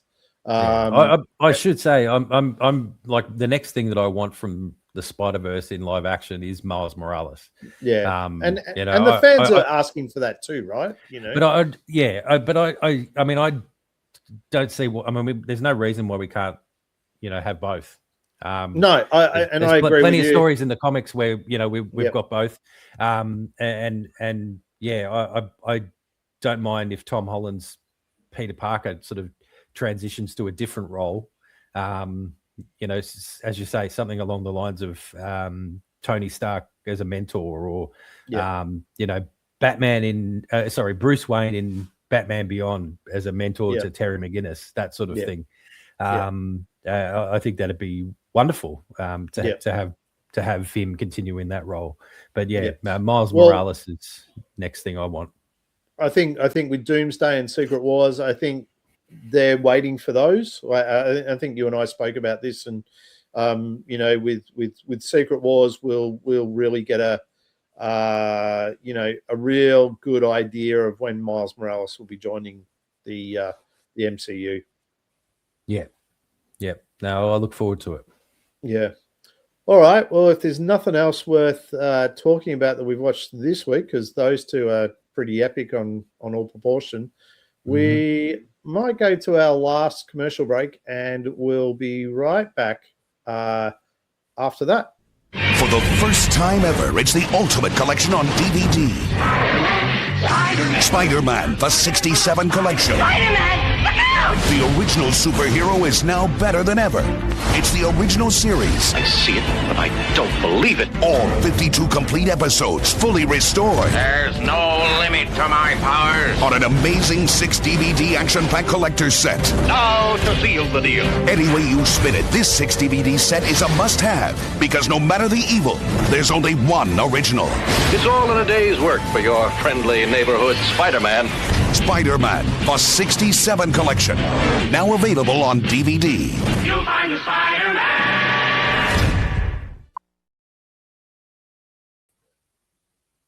How's that? That's just annoying. I don't have that one in my collection.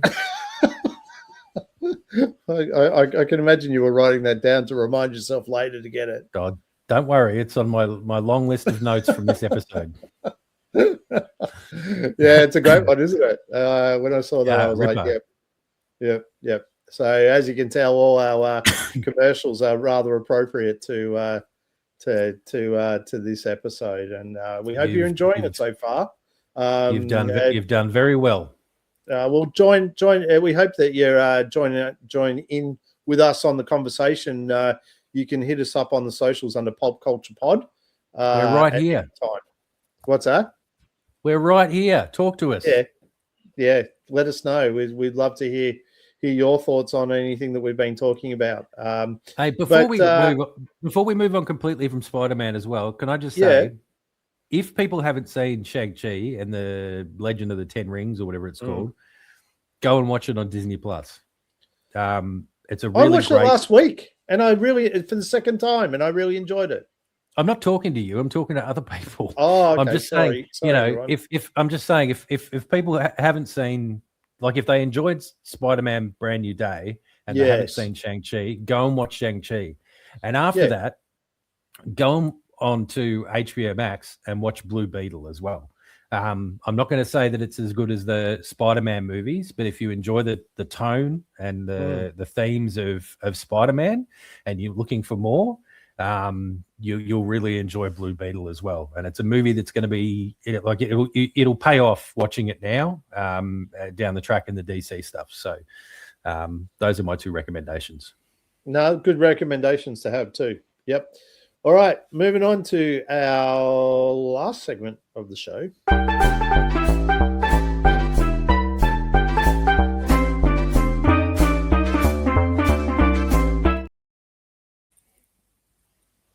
know, it's so good, isn't it? It is. It's pretty great. Just a brief Mos Eisley Mailbag just to reconnect, because we haven't had it for a couple of weeks. No, we haven't. We've missed heard it. the collective crying from your neck of the woods. Well, I mean, we've missed the segment. We haven't missed, that. Bam! Jeez. Look at him. He's a cool guy with his sideways hat. Deformed toaster trying to look like is he like graffiti, or is he like a? No, he's making a cup of tea. Oh, he's an English robot, so he's making a cup of tea. I'll get back to work, you loser. No, he's on his break. Leave him alone. So anyway, we is he wearing an apron, like a floral apron? No, it's steam going up the front. There's flowers on the kettle. Oh, there's flowers on the kettle, right? Okay, right, got it. Pay attention, Nathan. You're being paid. He's wearing a hat backwards, like he's cool. Yeah, that's right. And he's really not. He's in work mode. So tonight's gospel is from number 62 of Star Wars Return of the Jedi magazine from August 1984. Oh, hey, hello. What do we got here? We got a director? Yeah. Who's that on the front page? Quick. C-3PO. Yeah, with C-3PO. Wedge Antilles. That is Richard Marquand, the director of Return of the Jedi. Return of the Jedi, yes. They're on the Jabba's Palace set, you see? Oh, I can see that now that you say that. Yeah. Yes. Yep. So there you go. Yep. Bit of a shout out for Richard Marquand, one of the unsung heroes of Star Wars, directed one of my favorite Star Wars movies. Yes. So anyway, to the letters page, Cosmic Correspondence. I'll read two letters for this one today. Then I'll ask you a couple of questions. Dear Cyril, is it just a coincidence, or does the club, which Indiana Jones walks into in the Temple of Doom, just happen to be called Obi-Wan? Hey. Also, one of his best friends just happens to be called Wuhan. Has this got anything to do? I think it's the guy that gets shot in Temple of Doom. Okay. Yeah. Has this got anything to do with the Star Wars saga? I wonder. I really enjoy your comic. I also collect Star Wars figures. Han and Luke are the greatest. Keep up the good work. That's from Helen Tyson from Cambridge. Okay. And yes, of course, we know that the Club Obi-Wan is a deliberate nod to the Star Wars movies. So, but there's plenty of that. There's plenty of that, isn't there? There's the droids pop up in hieroglyphs in Raiders, yeah, and also other in some of the other films as well. Yeah, but I hadn't picked up on Wu Han. I think because Han is such a reasonably common name in China, I think. But that's a good observation by Helen Tyson from Cambridge. Well, that's like Chelsea Hamill, her character. I can't remember her first name, but the surname of her character was Milham. Yes, that's right. She was in Last Jedi, wasn't she? Yeah, that's right. Yep.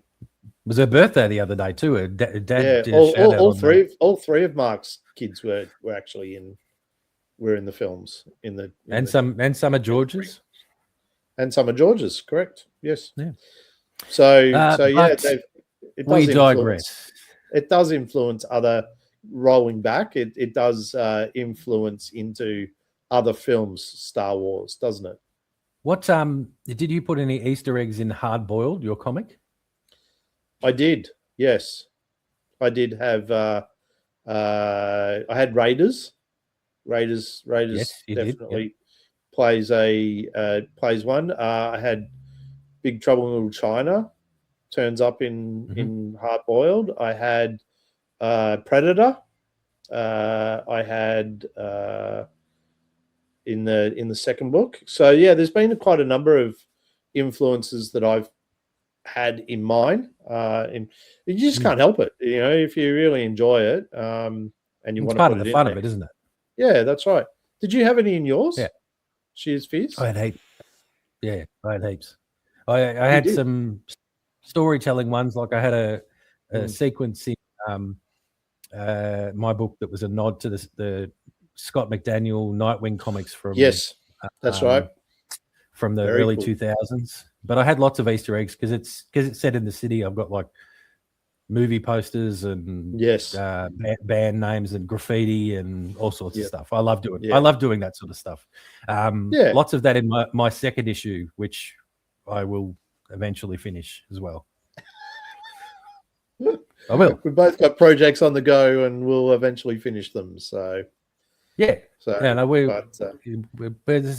there's no hurry. We're going to live forever. Yeah. Well, hopefully you've enjoyed this Mos Eisley mailbag. We got very little of. Hang on, wait. No, don't cut me off. We've still got more. And this pertains to your boy Cyril. Okay, here's a letter before you pull the plug. All right, Cyril, you bag of hot wired nuts and bolts. I am ZX52, the bounty hunter. I have been reading your comic lately, and now I've found you. Did you know that you are being hunted? Well, now you do. I am hunting you because Lord Vader, who is alive, is very jealous of your comic.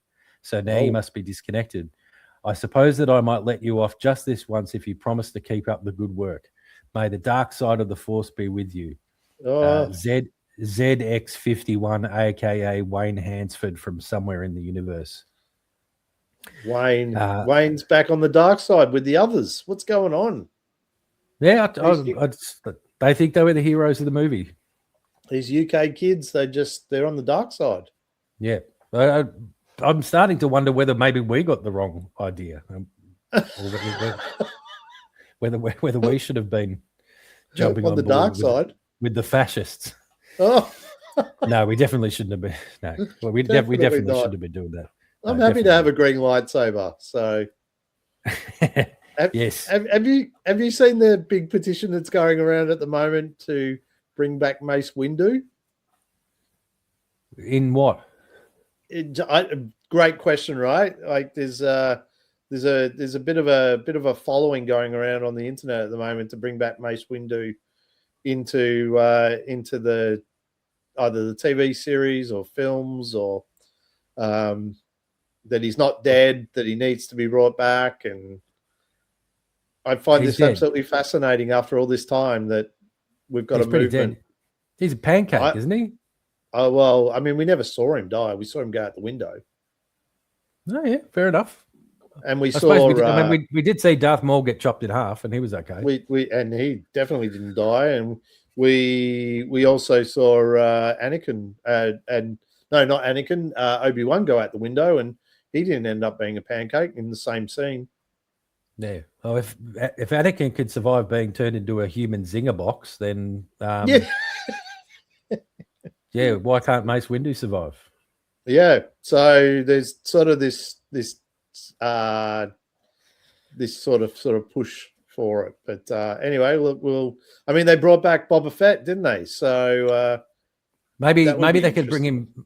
Maybe they could bring him back in the Rey movie, and he could be like 150 years old, and he could be like Yoda. Well, I mean, the other thing they could do is they could bring back in the Mandalorian. So, because Boba Fett lives in that universe.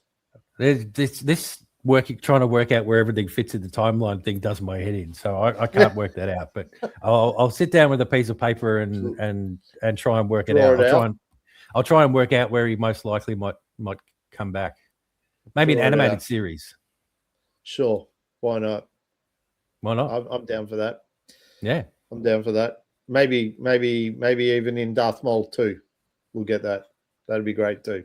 Look, but I like the movement. I like Samuel L. Jackson. I like Mace Windu. So yeah, if they can do it, let's do it. Let's make it happen. As long as if they do bring him back, they do a parody of like Mace Windu doing Samuel L. Jackson's bit from Pulp Fiction. They do like a Star Wars version. Like rain down on you with great vengeance and furious anger.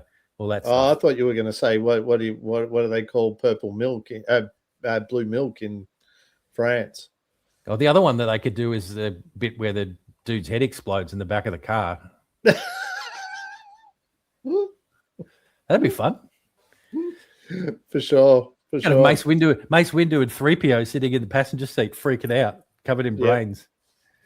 Well, we digress as always, but we hope you're enjoying the show. I think we jumped the shark. Yeah, absolutely. Well, why don't we get into our very, very last segment?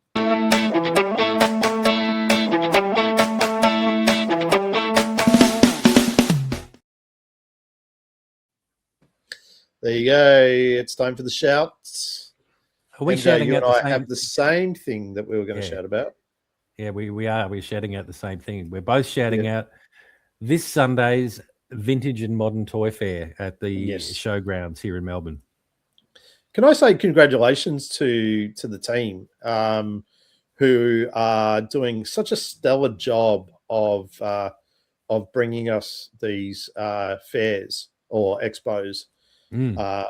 They did a fantastic job, even though that we didn't attend. They did a fantastic job of their 2-day at Caribbean. I've seen quite a bit of footage now.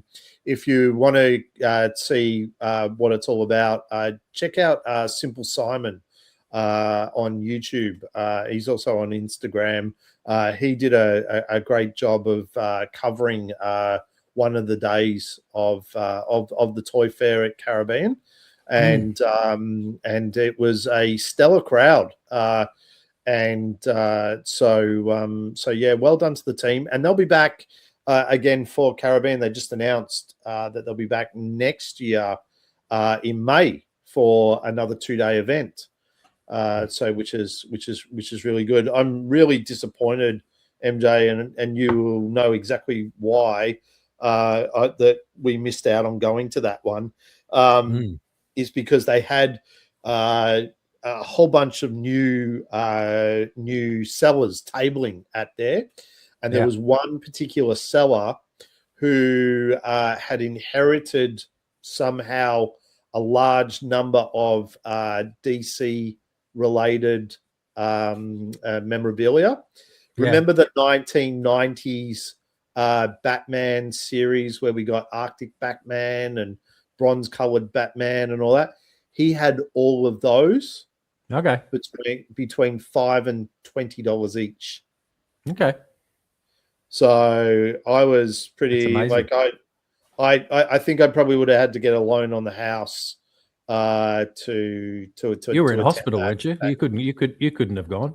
Well, I wasn't in weren't hospital. You in the ICU? I was just really sick. I was. You would have had to pull the tube out. I felt like it. Oh, I've had that experience. I don't want to have that again. No, thank you. No. But yeah, I definitely felt like I was there. No, but so yeah, well done to Vintage and Modern Toy Fair. Did you want to give us some details of Sunday? Yeah, well, I don't have heaps of details about tickets and all that sort of stuff. I know that they're on sale, and I know that it's on Sunday at the showgrounds.